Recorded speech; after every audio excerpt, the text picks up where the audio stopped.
Então o Adler é seminarista, consagrado na comunidade de vida, Shalom.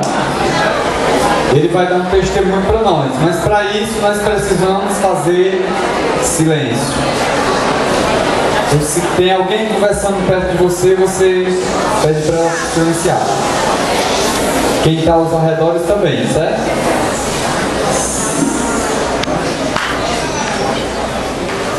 Então ele tem 10 minutos para falar para nós. Então, boa tarde. Todos vocês estão vindo pela primeira vez no Acampus? Quem está vindo pela primeira vez? Levanta a mão. Pronto. Antes de vir para o acampamento, eu fiz uma oração a Deus, pedindo que nesse acampamento, aqueles que viessem, principalmente pela primeira vez, tivessem o coração ferido pelo amor de Deus. Porque foi essa a experiência que aconteceu comigo. Como só tem poucos minutos, então eu vou apertar uma vez aquele FF do controle, né? 2x ou 4x. Vou falar um pouquinho mais rápido. Se vocês acharem que está muito rápido, você aperta o REAL, né? Como é que chama? Isso aí. Então pronto. Eu nasci numa cidade muito linda, maravilhosa. Não é Quixeramobim, do Sério, não é Fortaleza do Padre Léo. Jaguaruana. Eu nasci em Salvador. Baiano, né? E na nossa identidade, minha e dele, tem algo muito interessante. Tem assim, data de estreia. Porque baiano não nasce, estreia. Não sei porquê. Não sei porquê. Na minha tem, depois eu mostro. À noite eu vou trazer ela, que está no alojamento, eu trago. Data de estreia, 15 de agosto. Tá chegando, daqui a um mês. Porém, quando eu tinha 1 ano de idade, presta atenção. Preste atenção, quando eu tinha 1 ano de idade, você já conhece a minha história, sabe por quê? A minha mãe se separou do meu... Pronto, vocês conhecem a minha história. Quando eu tinha 1 ano, minha mãe se separou do meu pai, ainda em Salvador. E com 4 anos, eu fui morar em outra cidade, linda, maravilhosa. Não é Quixeramobim, Fortaleza, Jaguaruana. Não é Salvador, é uma outra cidade onde Cristo está de braços abertos. E aquele filme de 2002 botou ele caindo, se quebrando, rachando, que não vai acontecer tão cedo. Pronto, fui morar no Rio de Janeiro. Olha que presente de Deus. Fui eu, minha mãe e a minha irmã mais velha. Porém, uma coisa muito engraçada e difícil que eu vivi. Minha mãe é professora e eu estudava no colégio que minha mãe dava aula. Ou seja, estudava em colégio particular. Olha aí, legal, né? Só que era uma tortura, porque na hora da chamada, as pessoas já sabiam que o Adler era filho da Prazeres, né? Então na hora da chamada, Adler, aí olhava pra mim, tu é o filho da Prazeres, né? Então eu fui criado ouvindo isso dos professores, é o filho da Prazeres, é o filho da Prazeres. Ou seja, o filho da Prazeres não pode tirar nota baixa, o filho da Prazeres não pode fazer bagunça na sala de aula, o filho da Prazeres não pode gasear. No Ceará é gasear, né? Enfim, o filho da Prazeres. Eu chegava em casa às vezes, minha mãe dizia, meu filho tirou nota baixa em geografia, né? Eu falei, mãe, a professora não entregou nem as provas. Não, mas ela já me disse. Foi a primeira que ela corrigiu. Então era... Vocês entenderam, né? O que eu passava, aquela humilhação, era quietinho. Fui começando a viver essa tortura. Era uma pessoa tímida, quieta, não podia fazer bagunça, tinha que ser tudo certinho. Por causa dessa pressão, era o filho da Prazeres. Vamos acelerar um pouquinho, 11 anos de idade. 11 anos. Isso aí foi nessa primeira infância. Com 11 anos, eu fiz a minha primeira comunhão. Cadê o povo que vai fazer a primeira comunhão aqui na campus? Cadê? Fala. Pronto. Então aí, com 11 anos eu fiz a minha primeira comunhão. Foi a coisa mais massa da minha infância que eu vivi, porque eu tinha consciência que era Deus ali na Eucaristia. E graças a Deus alguém tirou uma foto, minha mãe me mandou um dia desses. Tá eu e mais 3 pessoas na foto. O Francisco está do meu lado na foto, ele sai tossindo, que ele se engasgou com a hóstia. Mas mesmo assim, mesmo diante desse negócio cômico, eu tive uma experiência que eu estava comungando o corpo e o sangue de Cristo. Mas porém, com 11 anos, não aconteceu nada de engraçado. No dia do meu aniversário, bateu uma saudade do meu pai, que eu nem conhecia. Não tinha foto, não tinha nada. Eu falei, mãe, não tem o telefone dele não, pra gente tentar ligar pra ele? Ela achou o telefone, eu liguei. Nessa ligação, Meu pai disse que não conhecia nenhum Adler. O nome dele é Alder, com certeza esse nome bonito, né? Mesosplendonário foi ele que me deu. Mas ele disse que não conhecia nenhum Adler e desligou o telefone dizendo que era um trote. Com 11 anos, eu partilho com vocês que eu não tive muita dor, muita mágoa, não fiquei deprimido, triste, caído pelos cantos, não. Minha mãe me perguntou, e aí, conseguiu falar com seu pai? Eu falei, não mãe, ele não quis atender não. Continuei convivendo com os meus primos, minhas tias, alguns colegas que estavam lá em casa, e o tempo foi passando. E eu continuei estudando no colégio que minha mãe dava aula, o famoso Filho da Prazeres. Fui vivendo uma infância normal, mas eu gosto de dizer que eu nasci num berço católico. Eu tenho uma tia que é freira e ela sempre me ensinou, deixa eu ver se está aqui no meu bolso, tá? Sempre me ensinou a oração do terço.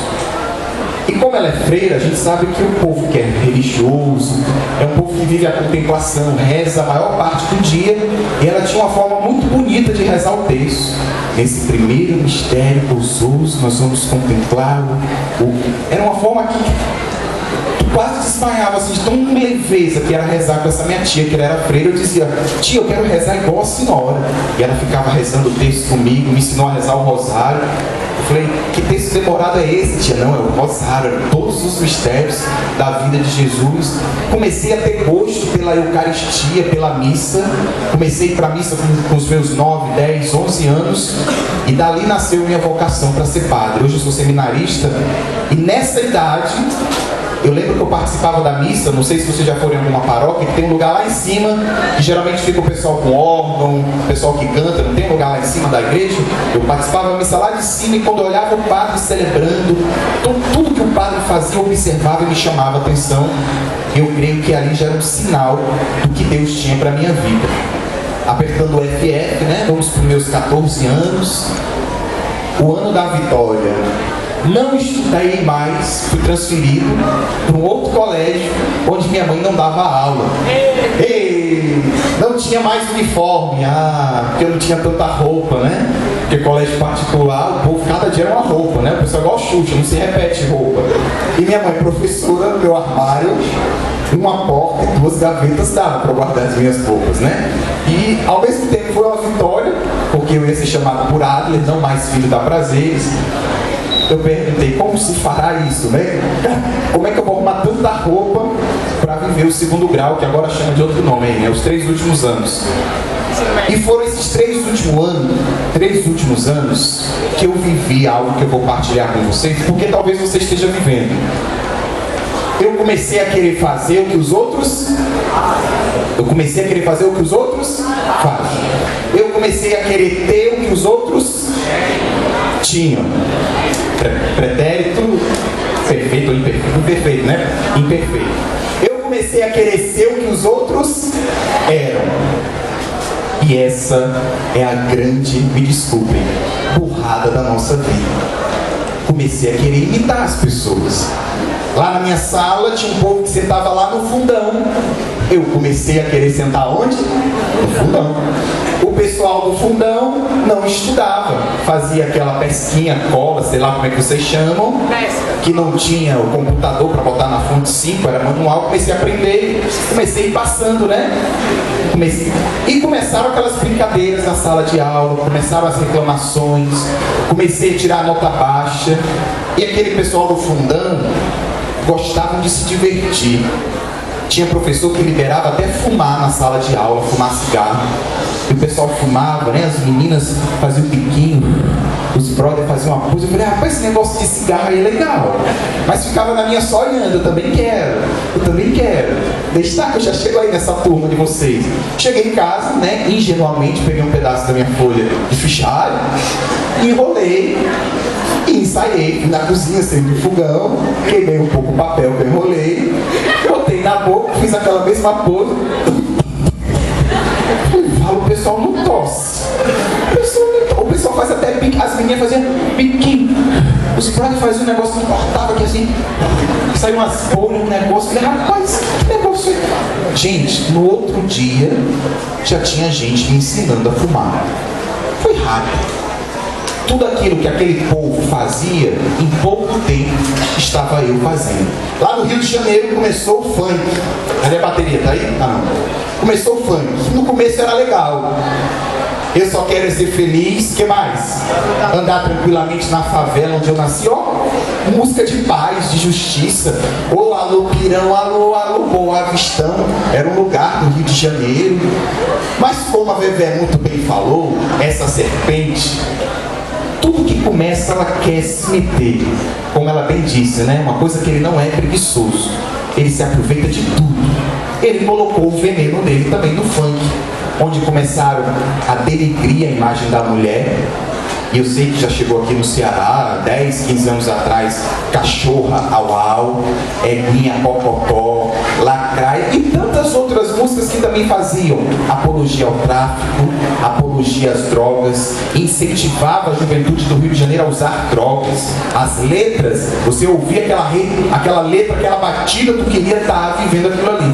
Em pouco tempo as minhas calças começaram a cair, porque o funkeiro andava com as calças lá embaixo, as camisas do Bob Marley, né? Porque agora eu não fumava só cigarro, tinha experiência com drogas, o boné para trás, pro lado, aquela corrente que não era de prata, que era 18 quilômetros longe do ouro e longe da prata, né? Botava tudo, achava um malandrão. Deixou de ser o filho da prazeres, aquele filho amado, aquela criança, aquele adolescente puro, e comecei a querer ser feliz por esse caminho. E eu digo para vocês que foram os anos mais tristes da minha vida. Com 17 anos, eu estava acabando o segundo grau, que agora chama ensino médio, último ano antes do vestibular. Eu lembro que eu comecei a brigar muito com a minha mãe, porque eu ia para as festas. Pensa aí, eu ia para uma festa que começava 8 horas da noite, sabe que horas ela queria que voltasse? 9. Quando acabasse o Jornal Nacional, ela já queria que eu estivesse em casa. Então, às vezes, eu ia pra festa. Oi, tudo bom? Tudo bom? Ei, gente, tem que ir. Aí inventava, não estou me sentindo bem, amanhã de manhã eu vou ter que acordar cedo. O que houve? Depois que umas pessoas perceberam, os mais próximos disseram, ei, é tua mãe, né? Que não deixa tu ficar até mais tarde. Eu, mas não espalha não. Porque eu sabia que se desse 9h15, eu sempre morava de frente no prédio. Se 9h15 eu não estivesse em casa, aquela voz bem aguda, baiana da minha mãe, então quando dava 9 horas eu já escutava só o eco, né? Então, opa, preciso ir, né? Não tinha celular naquela época, nada para botar um lembrete, despertador, mas eu fui muito obediente, fui criado assim. Quando eu saía de casa, minha mãe deixava sempre um bolo de papel de rascunho próximo ao telefone. Eu tinha que escrever com quem fui, para onde fui, que horas eu volto e, se possível, ainda ter um telefone de contato. Não para ela ligar, que ela nunca ligou, mas para saber se acontecesse alguma coisa a quem procurar. Com 17 anos eu comecei a me enjoar disso, eu cansei. Por quê? Os colegas que eu andava não faziam isso. E eu queria fazer o que eles faziam. Ei, pai, tô saindo, tchau. Puf, batia e embora. Eu falei, que massa. Eu falei, mas não tem hora pra tu chegar, não? Tem não. Eu falei, rapaz. Aí eu, tchau, mãe, puf, tchau, bora. Aí dava 10, 11, todo mundo ainda lá. Eu falei, quer saber, eu vou ficar aqui também. Chegava em casa às 11 horas, aquela mesma ladainha. Meu filho! Na outra final de semana, chegava 1 hora, 2 horas, a mesma ladainha. Chegou um tempo, eu falei, quer saber? Se eu chegar a 11, a ladainha é a mesma. Chegar a 2 é a mesma. Eu vou chegar a hora que eu quiser. Não deixava mais bilhete. Comecei a chegar em casa de manhã cedo. E algumas coisas me chamaram a atenção. Toda vez que eu chegava em casa de madrugada, ou de manhã cedo, muitas vezes drogado, sujo, por ter passado a noite na farra, a minha mãe não tinha dormido.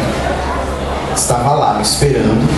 E no outro dia, ou seja, naquele dia de manhã cedo, 7 horas da manhã, ela tinha que dar aula. Por que eu estou contando isso? Guarda aí, né? Igual a imaginação, guarda. Em 2001, eu quase perdi a minha vida. Quase perdi a minha vida. Chegou uma época de carnaval, a galera que eu andava do fundão começou a crescer, começamos a formar hoje como nós chamamos de tribo, gangue, seja lá o que for, e começamos a ter experiências com coisas muito ruins, drogas e outras experiências muito ruins, mas eu achava que aquilo ali ia me saciar e me fazer feliz. Chegou um carnaval que a galera chegou pra gente, vamos pra uma casa de praia. Eu falei, vamos. Eu não queria nem mais saber da minha mãe. Eu nem me preocupava com ela, ao ponto que eu peguei minha mala e disse, mãe, não quero mais saber da senhora. Fui alugar uma casa, sem dinheiro, para mobiliar, sem nada, eu estava ficando doido. Até os meus colegas disseram, Marlon, como é que você aluga uma casa? Não tem dinheiro nem para um filtro, nada, cama. Eu falei, não, eu quero curtir. Joguei minhas coisas lá, fiz a mala pro carnaval, fomos indo pro carnaval. E nessa primeira noite, eu nunca mais vou me esquecer do que aconteceu. Porque existe na Bíblia uma palavra que diz assim, em Isaías 43, eis que eu te resgato, eu vou te resgatar neste acampamento. E quando foi em 2001, nesse carnaval, nós fomos pegos por policiais com drogas. Eu nunca apanhei da minha mãe. Quando ela ameaçou dar um tapa, eu já estava chorando, que ela desistiu e ficou com pena de mim. Quando ela ameaçou, eu já comecei a chorar. Não tive pai. E nesse carnaval de 2001, nós fomos pegos por esses policiais e eu nunca apanhei tanto como eu apanhei. E tinha um colega do nosso meio que não usava drogas e apanhou mais do que todo mundo. E eu lembrei do que minha mãe dizia: quem anda com os porcos, farelo come. Alguém já ouviu? Minha mãe dizia isso muito. Eu, que história é essa, mãe? Que anda com os porcos, farelo come? Eu não estou andando com porco, não. São meus amigos, né? A gente abre a boca para dizer, são os meus amigos, são as minhas amigas. Pois foram essas amizades, através delas, por influências delas, que eu comecei a querer fazer, ter e ser o que elas faziam, tinham e eram. Eu comecei a estragar a minha vida.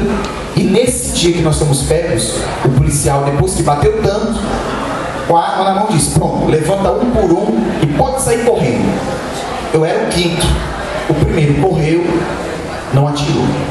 O segundo correu, ele esperava dar um tempo, aí mandava o segundo, não atirou.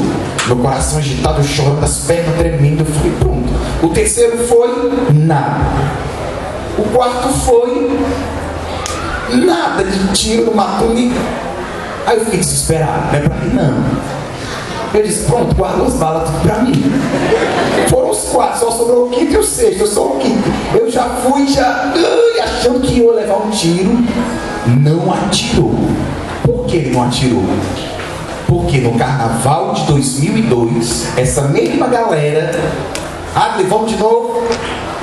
Não sei porquê, hoje eu sei, mas aquele dia eu não sei. Eu fui e disse, não vou não. Não vai? Não.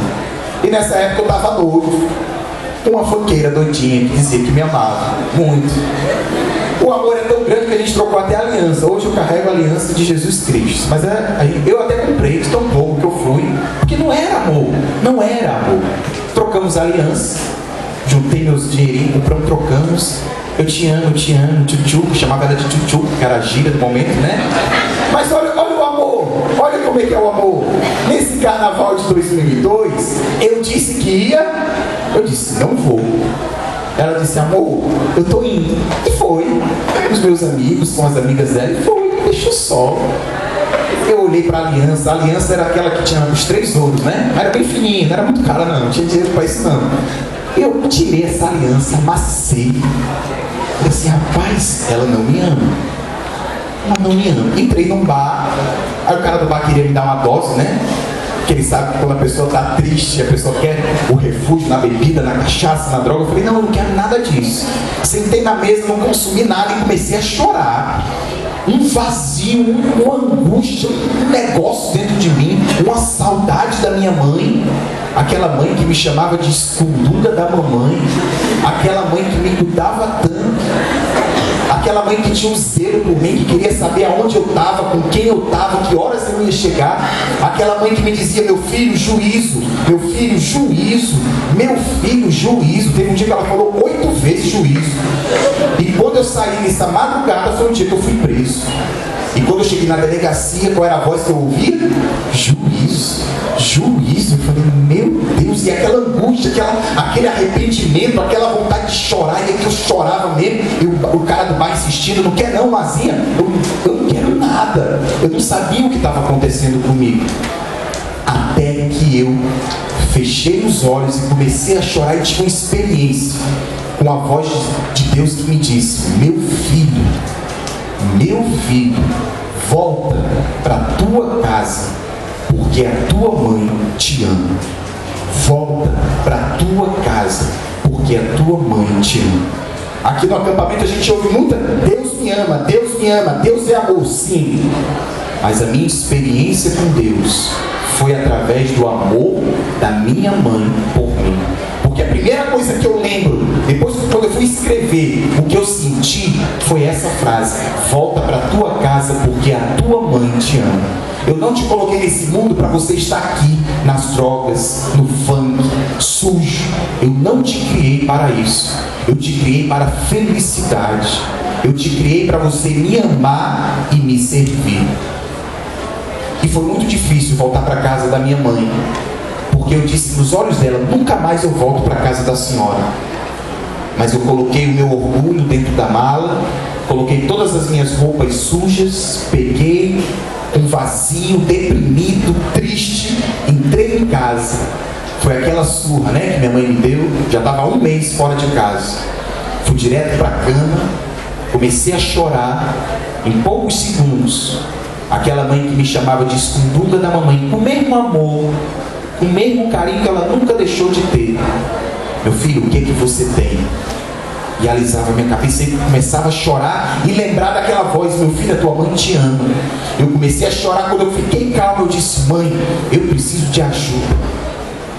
E a ajuda que eu mais precisava era de dinheiro, porque eu ganhei uma conta num banco que me deu cartão de crédito, cheque para 10 dias. Eu gastei tudo. Eu falei: mãe, eu estou com uma dívida no banco de R$3.000. Eu preciso pagar urgente, porque eu gastei esse dinheiro com muitas coisas ruins. Eu preciso pagar. No outro dia, minha mãe me pegou pelo braço: vamos. Qual é o teu banco? Vamos.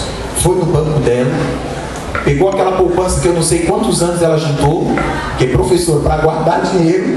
Pense aí quantos anos, mas pegou. Atravessamos a rua, foi no meu banco. Quanto é? Tirou o saldo, pagou. Vamos para casa. O que mais que tu está precisando? Eu falei: mãe, eu saí da faculdade também, abandonei. Pois vamos lá, eu fazer a matrícula. Refez a minha matrícula. E o que que eu fiz? O que que eu fiz? E aqui entra uma partilha que eu quero fazer para vocês. Não é uma mágica. Deus vem, puf, me toca. Não. Dentro de mim, a Vevé falava sobre o pecado. Eu comecei a ter noção do que eu fazia era pecado. Eu não participei de acampamento, eu não tive uma pregação nessa semana. Eu comecei a entender que aquela droga que eu usava me fazia mal à minha mãe, fazia mal a outras pessoas que estavam seguindo o meu caminho. Aquelas meninas que eu ficava, eu comecei a entender que aquilo ali eu só pensava em mim.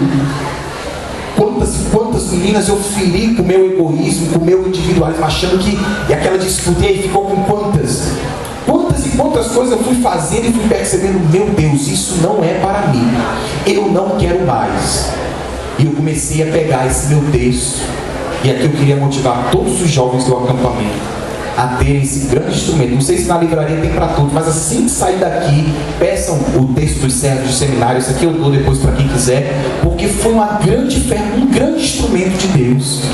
Eu disse não para aquela galera. Eu fiquei sem ninguém entre aspas. Eu tinha minha mãe, eu também tinha Nossa Senhora. Então eu ficava em casa com depressão. Quantas e quantas vezes eu sentava na janela e dizia: chega, não quero mais. Mas aí o Espírito Santo às vezes iluminava a minha inteligência. Eu olhava: vai doer, ou não, aí voltava. Mas o vazio continuava, a depressão. Eu olhava para um cachorro na rua, tinha vontade de ser um cachorro, sem ter paradeiro, sem ter que dar satisfação, sem ter coisas. E o que me tirou da depressão foi a oração, foi Nossa Senhora.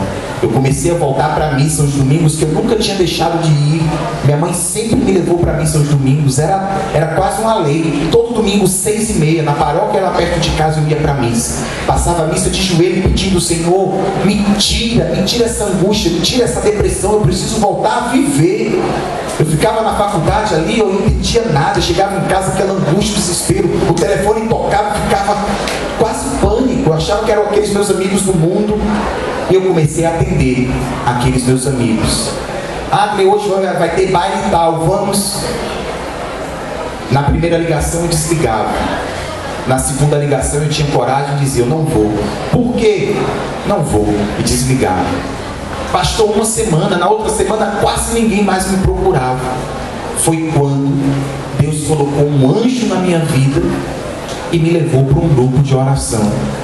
E quando eu cheguei nesse grupo de oração, tinha um jovem como eu, pregando a palavra de Deus.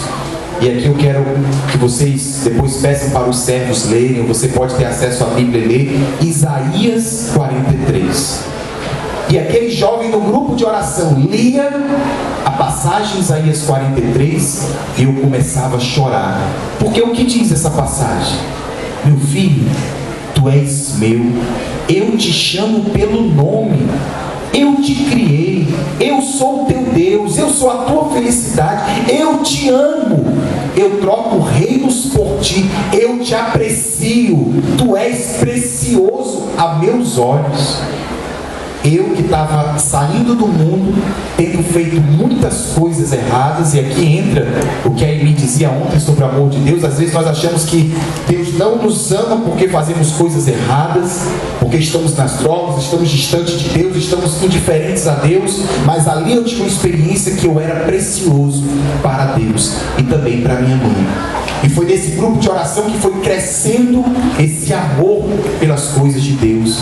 Os meus amigos continuaram me ligando. E aqui entra a nossa decisão por Deus. Às vezes, quando chega o sábado, algumas pessoas vêm aqui no acampamento nos procurar. Ah, sério, eu quero ficar aqui mais uma semana. Não.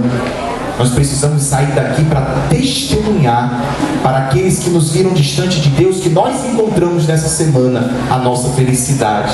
E eu comecei a atender a ligação e disse, olha, eu não vou, eu tenho um grupo de oração, não quer vir não? E aí eu escutava um dizer para outro, o Adler virou crente, ó, o Adler agora é pastor, o Adler agora é padre, o Adler está em outra, o Adler está doidão, ó. Pois é, estou até hoje.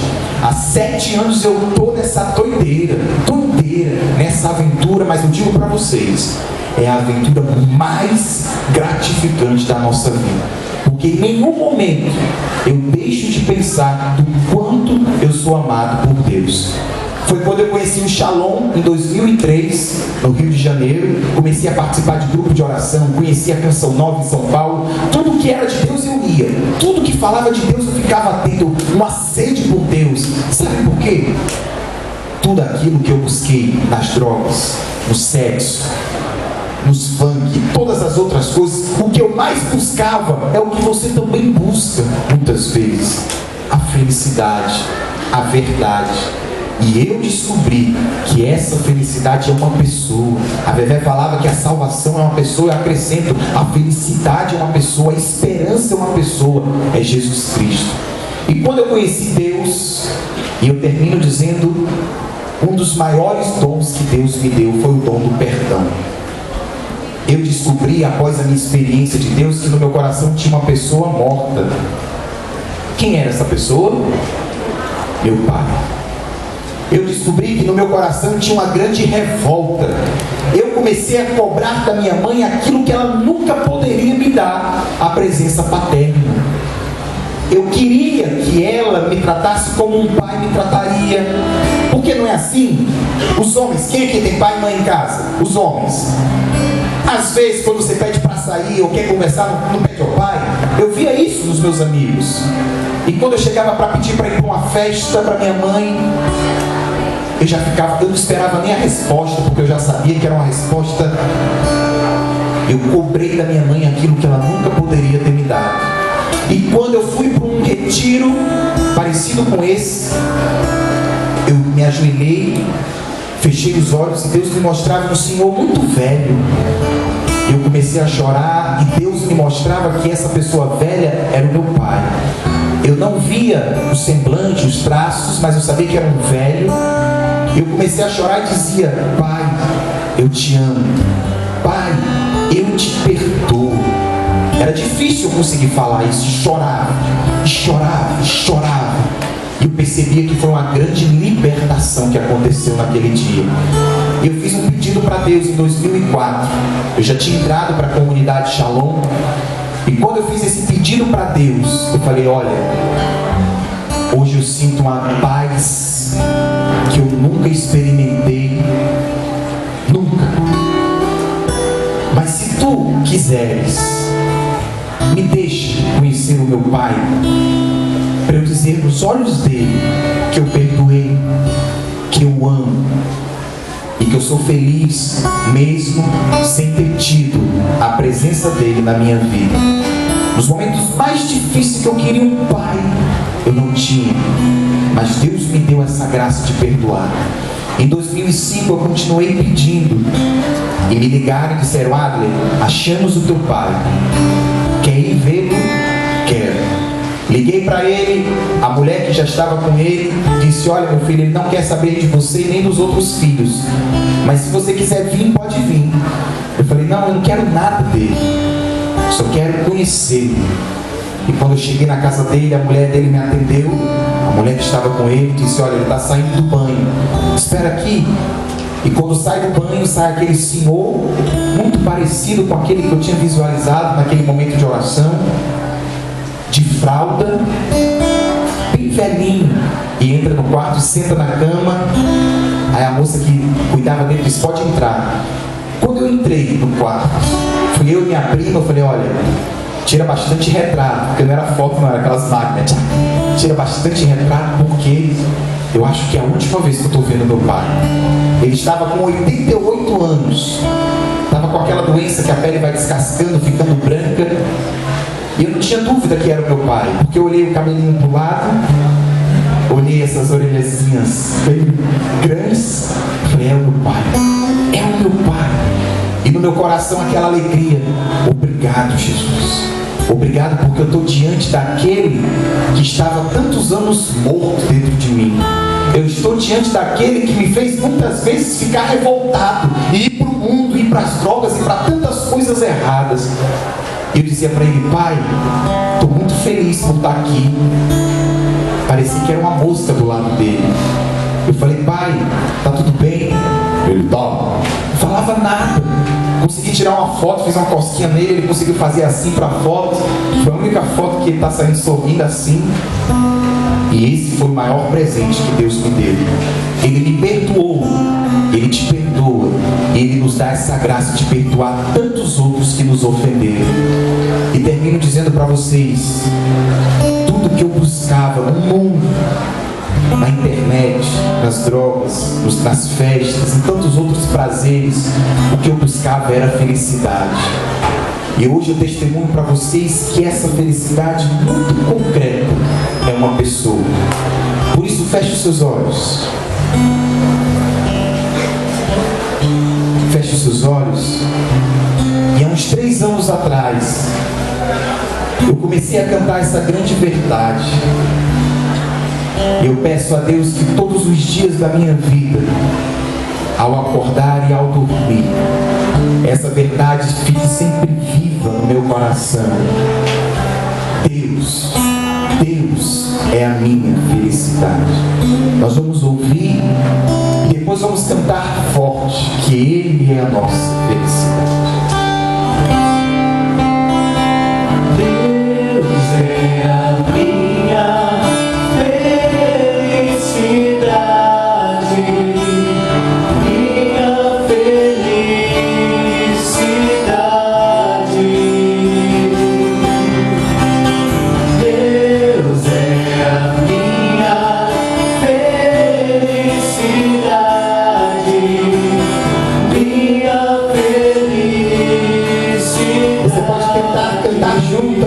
fechados, cante forte.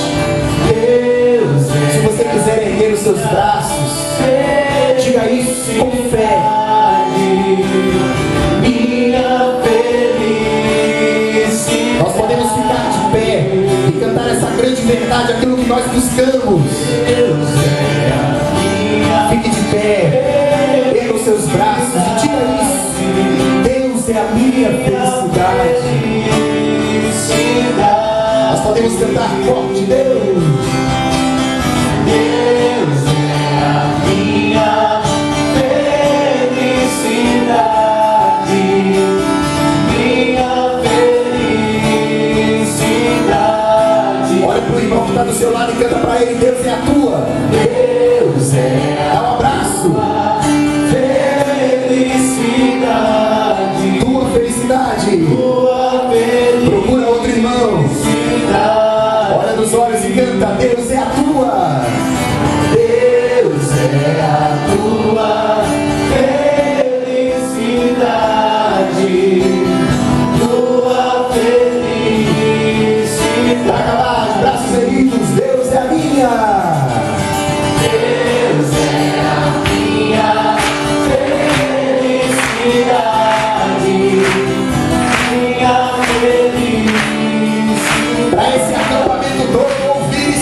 fez voltar para Jesus, para a igreja e para a casa da minha mãe.